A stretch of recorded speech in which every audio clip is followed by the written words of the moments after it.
What's going on, everyone? Today we got the Vader build back, and we're just going to kind of go over all the little details.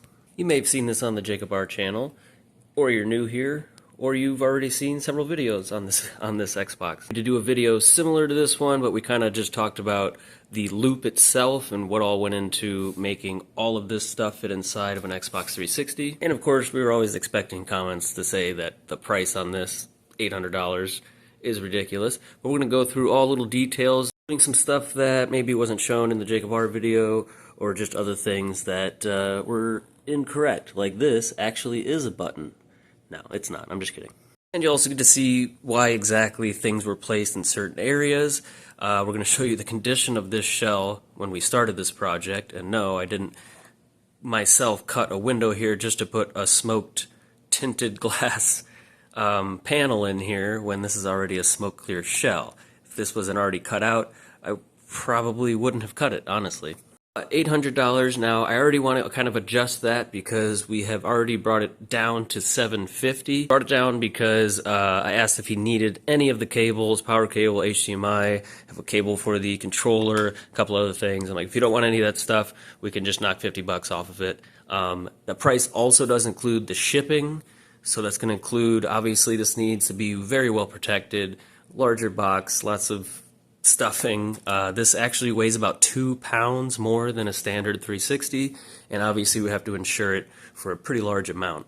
First thing we're going to look at is the controller. So obviously it was an Elite controller, fully working, excellent condition, and then we ordered the clear red shell, front and back.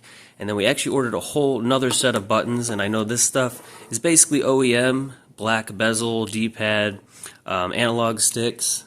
But to get this entire black button and trim kit, you also get the black ABXY buttons, which is, I guess, a little more of a gray, but it kind of matches the shell a little bit more. And then we had made a custom guide button. I like to try to price things in terms of if I were to have to recreate the entire thing, what would I have to buy? Obviously, some of these parts, I build lots of builds, so we have leftover buttons or random fittings or things like that that we can reuse. For stuff like this, where I don't exactly know where I got it, I remember getting this little miniatures kit, came with 3 things. This little Death Star, the Slave One, and a little Millennium Falcon. And we did not just take the guide button out and shove that in there. I actually had to cut the guide button in half, as well as the clear ring that goes around it for the lights, because we still needed the bottom half of that mechanism in order to actually have this go slide in and out without falling out. Otherwise, I don't know anything else about these miniatures or where I can get them or how old they are or anything like that. And obviously we left the green LEDs in this one because, I mean, it's the Death Star. It's not Star Killer Base. Now, the system itself, first we're going to focus on the inside. It was originally built like a year ago, at least the internals. That part has mostly stayed the same throughout all of its kind of variations. We mostly changed the outside. This actually started with a regular black shell, and it was built alongside the Yoda build, which you may have also seen on the Jacob R channel. This one was also going to have a giant fan on the outside. I was doing kind of a light side and dark side, one air-cooled, one water-cooled. And the Yoda build was on an RGH2 board. This one was originally on a Jasper Chronos RGH 1.2. That's not what it currently is, but that's how it started. The top and bottom have also been pretty much the same the whole way. This concept of having a lot more airflow through our hard drive because we have a radiator right here, and that's kind of an exhaust. And we have another radiator here, so that's the first thing. I don't know if he mentioned that there was actually 2 radiators. This one is about this thick.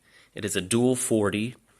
And then this one is a triple 40. These are both full copper, Alpha Cool, legit parts. We also have an Alpha Cool Cape Coolplex, I believe it's called, reservoir. And then below that is a Phobia DC-12 220 pump. Those are usually around 40 to 50 bucks. And some of the pricing I say is not really going to include tax or shipping. That's kind of all over the place. We have a Bits Power flow indicator here. Now, the 2 things that are more of a generic non-name brand are the water blocks, but they are copper and acrylic.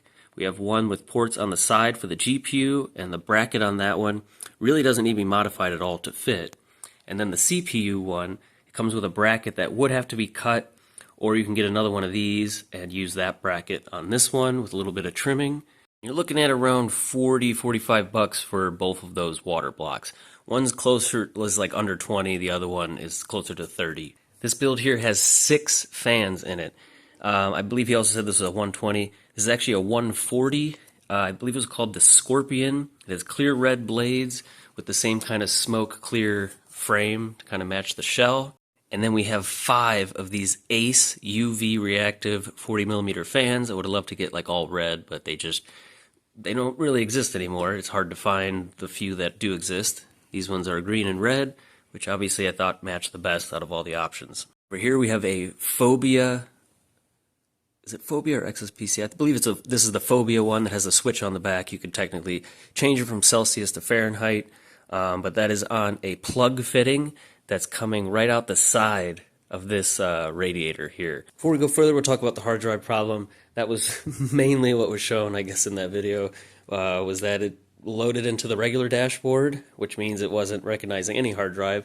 And then he tried again and got the E68 error. That means it wasn't really plugged in all the way.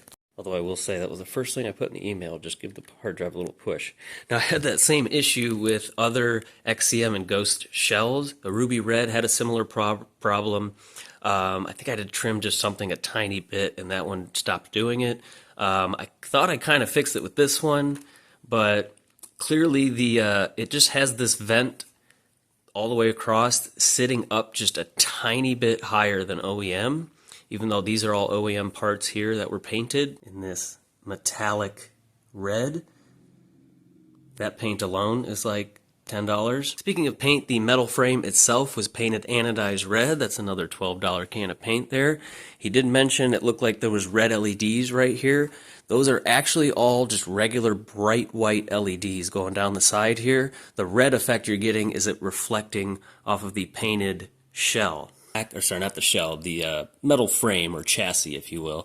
Obviously, I had to cut the whole grill out of the back because this had to fit all the way through there. And then we also had to cut sections out of the top to allow better airflow for this top radiator. See here, obviously, there's built-in kind of vents in here and on the side part. But there's still a section here and on this where there was no holes. So we had to cut that out and cut this out just to allow extra airflow. And do the same thing here. Hole there, and obviously we cut the top out to have a much bigger vent. You can also see the SSD in there, which we put a copper plate on top of. Just thought that looked better, not really needed heat-wise. Also actually put these basically little rubber feet on the SSD so that it's slightly elevated from that bottom piece and allows an air gap all the way around the SSD. And you definitely feel airflow coming out of the top. See on the vent, we obviously have a hole up here with a little rubber grommet around it. And this is our fill drain port. That plug right there was $18. Just because it said Darkside on it, I wanted it, even though that's just the name of the brand. It's a Canadian company, hence the maple leaf. Now, in all of this, I'm not going to include, obviously, my time, skill to do certain things, cutting wheels, sandpaper, some of the fittings, mounting hardware, all those kind of things. We do have just regular coolant in here with a dye added that's supposed to be more of a UV red. Red is one of the hardest ones that be actually bright UV, like blue or green. And some of these fittings, like standard barb fittings, things like that, kind of usually get in like packs. Those are the cheaper fittings. Anything like this, you can see that's a red double rotary fitting. Like I said, this fitting here, there's a couple other specific fittings, like any of the 90-degree ones or things that are rotary, those all add up quick. Now, tubing, we did find a good deal on this UV red tubing, and there's a little bit of regular tubing mixed in there as well. I'll put a picture up now of what this originally looked like with the black shell that had the large fan on the outside that was matching Yoda. And yeah, pretty much the same reservoir, everything else was the same. The only thing we really changed on the loop during the different versions of this build was kind of where the flow meter was before it was kind of moved over, and the path between blocks and radiators was slightly different. It's obviously feeding the pump. Pump pumps it through this radiator, it then goes through the CPU, comes out of the CPU straight into this radiator, comes out of there, 90s into the GPU block, comes out through the flow meter, back into the reservoir. Now, not long after building this one the first time, I decided to pull this This is a true ghost case smoke clear shell out of a parts bin. Like I said, was already quite destroyed, holes cut out of it, all kinds of stuff. And I kind of challenged myself to see if I could still make use of it. And essentially, we came up with this. Now, it was originally built to be an Optimus Prime build, which eventually got another smoke clear shell that didn't have holes cut out in it. You actually probably saw that on the Jacob R channel as well. But yeah, this was basically set up the same. I think originally I had this stuff over here and the fan moved back, but this setup just worked better once I decided to use it on the Vader build. The fan was cool, but it was a lot harder to see what was going on inside, and this loop is just super cool, at least to me, the way it was set up. Having two radiators in here I think is pretty nuts, and I want to be able to see a bit more of that, so I figured, hey, one, I have to rebuild kind of the bottom of the shell, and I'm going to show a couple photos here as well of what this looked like before and after we started kind of rebuilding the structure of it with this fan and this metal bezel for the temperature displays.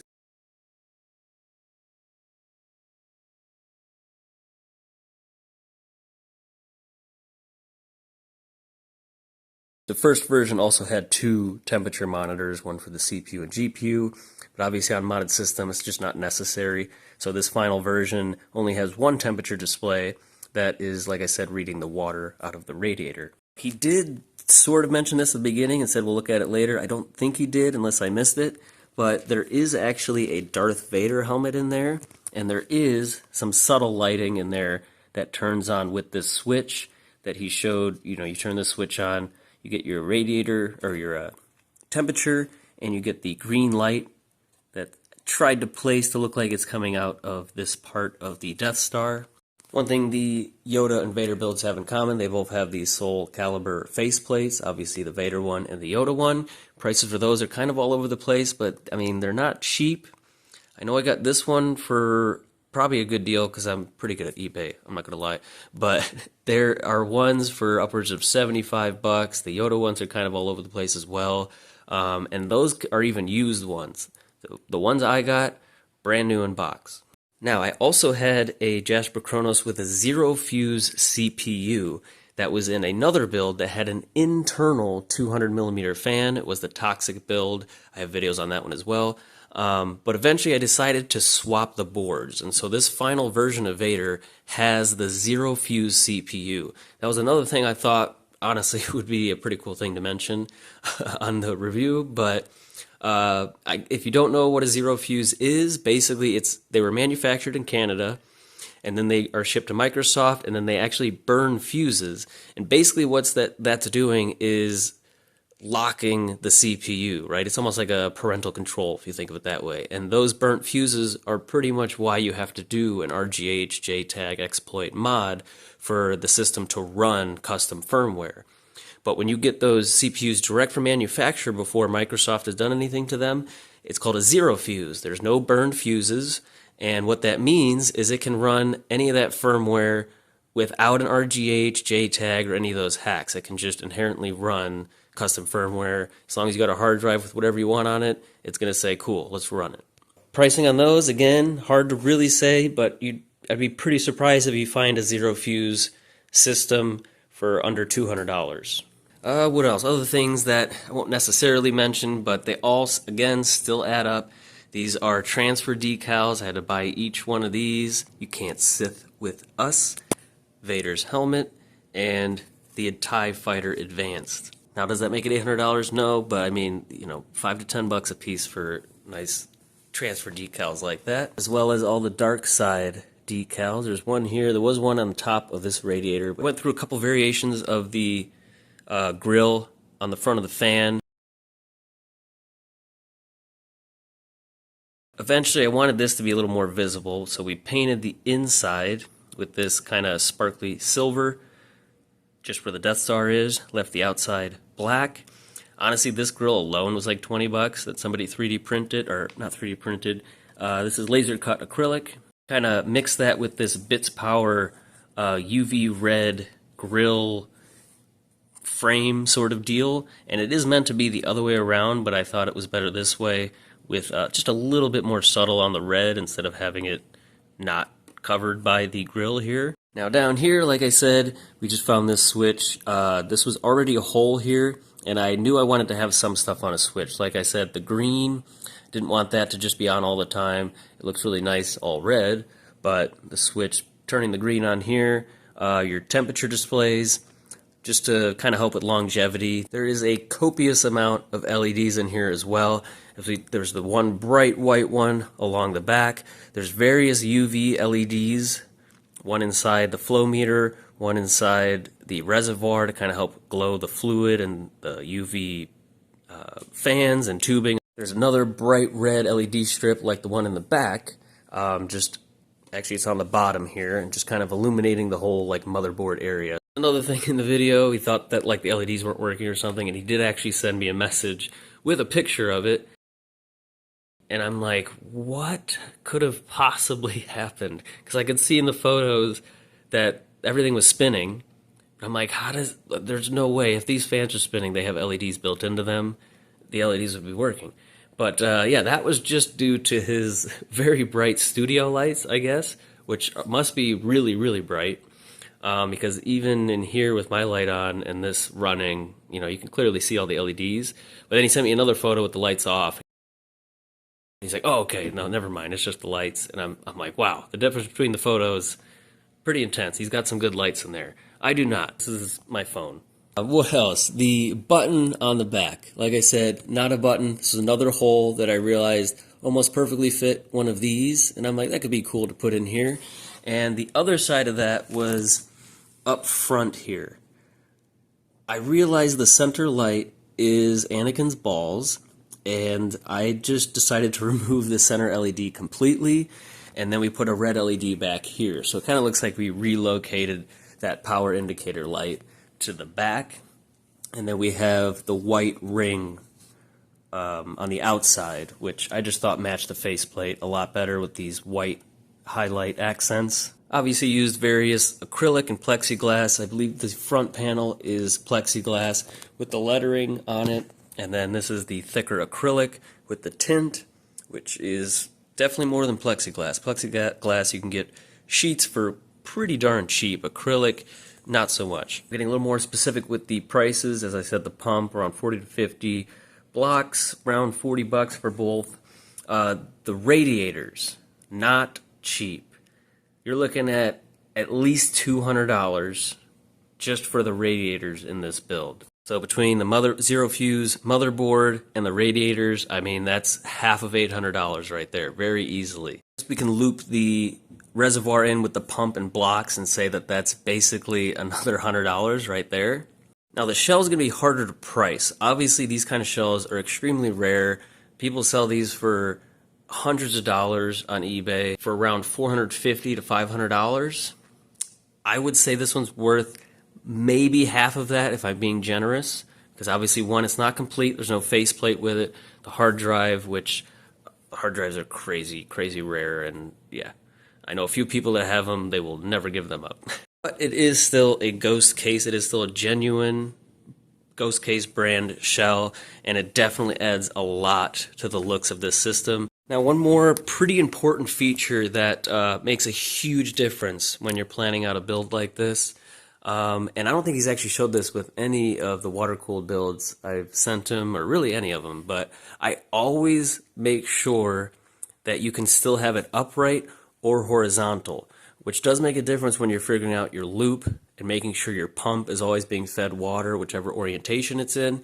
But very easily you can lay this on its side or have it upright, no issues whatsoever. Lastly, and this is kind of the same as the eyeball water-cooled Xbox, which was, I believe, the first one Jacob R actually got from me. That one he actually bought. But when he showed taking that one apart, it pretty much still came apart like OEM. You just had to unplug that fan when you took that final top piece off.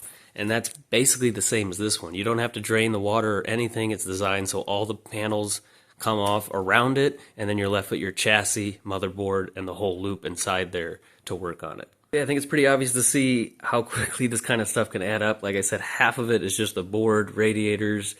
Yeah, very easy to get to that $800 price, which I will say is a discounted price. If this was actually listed on eBay, it would have been decently more than that. But like I said, this guy has bought several of my builds previously, so we gave him a little bit of a discount.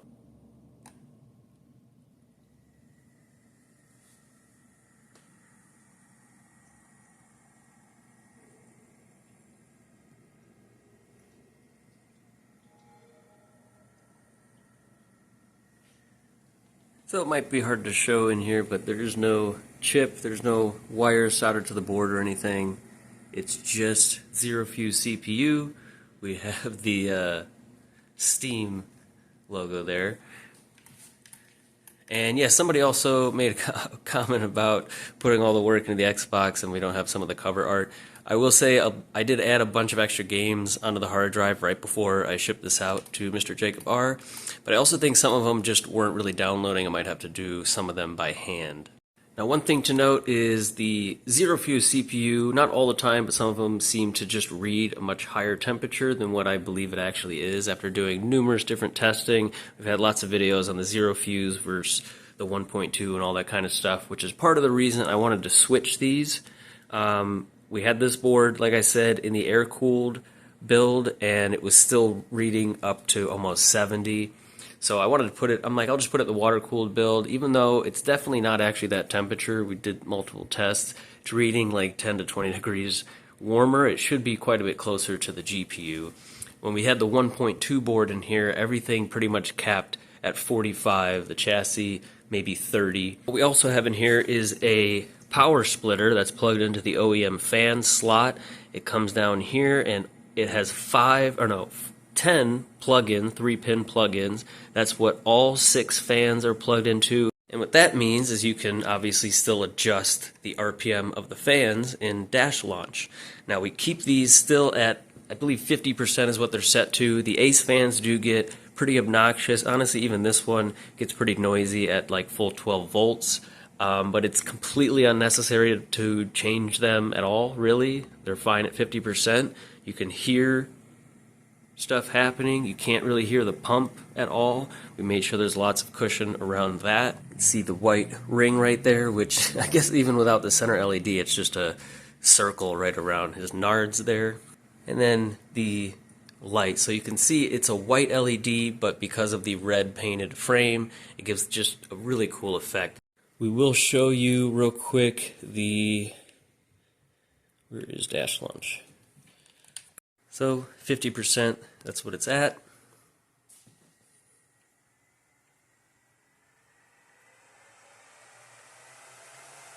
%.